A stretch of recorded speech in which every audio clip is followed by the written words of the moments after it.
Jeg var på vagt, jeg tror det var mellem 4 og 5 om morgenen, og så over i skoven, der lå lige i nærheden, noget der hed Kalbyris, der så jeg signaler fra de tyske tropper, der lå der, og meddelte til vagtkommandøren, kaptajn Jespersen, og lige derefter så begyndte et skyderi.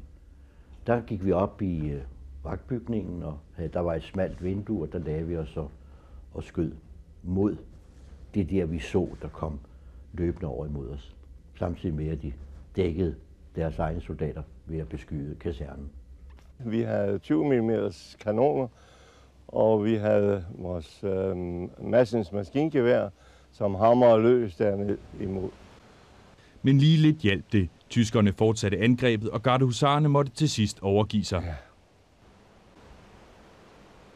Så kom ambulancerne, og så kom både tyskere, og jeg blandt andet fik jo så, at Hans Nord her blev båret ind, og han var blevet ramt af en granat, og var frygtelig tilredt, og de, der var der først, fortalte mig senere hen, ja, det hørte jeg heller ikke selv, men de fortalte mig, at han var ikke udåndet, dengang de kom herned, og han har sagt, hvorfor lod I dem komme herind, og så døde han.